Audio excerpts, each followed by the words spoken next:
Hi guys. तो ये topic है भाषा, और मुझे ये पहले कराना चाहिए था पर अभी करा रही हूँ, कोई बात नहीं।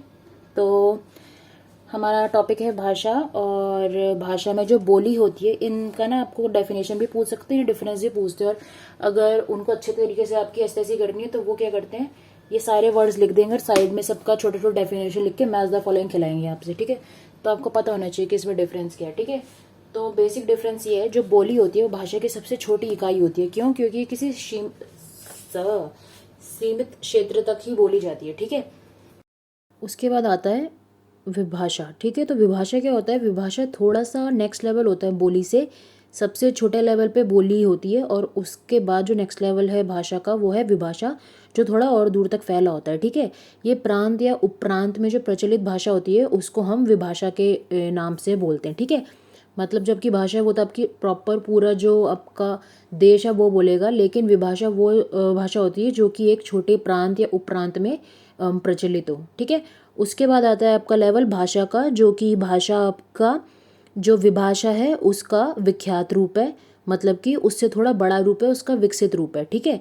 तो सबसे छोटे लेवल पे आपका जो बोली है उसको बोला जाता है। उससे थोड़ा सा बड़ा लेवल होता है विभाषा, उससे थोड़ा बड़ा लेवल होता है भाषा, और सबसे बड़ा लेवल होता है राज्य भाषा या राष्ट्रभाषा का, ठीक है।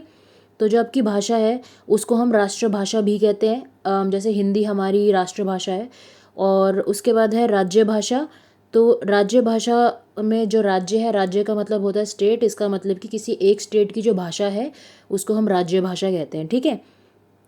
प्रदेश की राज्य सरकार के द्वारा उस राज्य के अंतर्गत प्रशासनिक कार्यों को करने हेतु जिस भाषा का हम यूज़ करते हैं उसी को हम राज्य भाषा भी कहते हैं, ठीक है।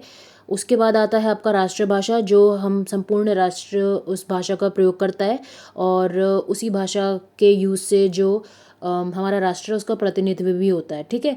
तो वो हिंदी हमारी राष्ट्रभाषा, तो हिंदी हमारा हिंदी के ही माध्यम से हमारा प्रतिनिधित्व होता है। उसके बाद जो राजभाषा है, राजभाषा राष्ट्रभाषा ही होती है। किसी भी देश की जो राजभाषा है वो उसकी राष्ट्रभाषा ही होती है, ठीक है। तो इसमें कंफ्यूज मत होना अगर इसका तीनों का एमसीक्यू आ जाए और आपसे पूछे कि राज्य भाषा, राष्ट्रभाषा, राजभाषा क्या होता है। तो राष्ट्रभाषा आपकी पूरी राष्ट्र की भाषा है, और जो राज्य भाषा है वो आपकी किसी एक स्टेट की भाषा है, और जो राजभाषा है वो राष्ट्रभाषा का ही दूसरा नाम है, ठीक है। इसके बाद हम बात करते हैं जो हिंदी थी उसको अलग अलग टाइम पे किस नाम से बोला गया और कैसे वो मॉडिफाई हुई और किस टाइम तक वो बोली गई थी।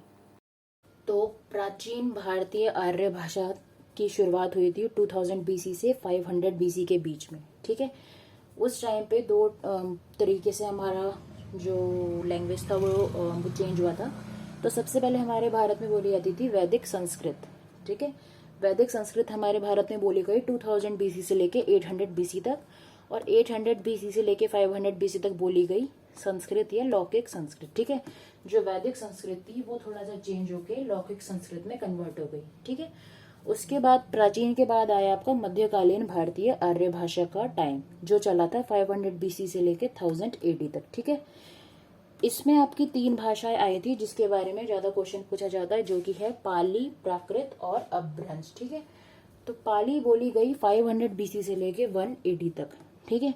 प्राकृत बोली गई 1 एडी से लेके 500 एडी तक, और अपभ्रंश बोली गई 500 एडी से लेके 1000 एडी तक, ठीक है। अपभ्रंश सबसे लास्ट हमारा है। उसके बाद अब जो हम बोल रहे हैं उसको आधुनिक भारतीय आर्य भाषा कहते हैं, जो कि चल रही है सिंस 1000 एडी टिल नाउ, ठीक है।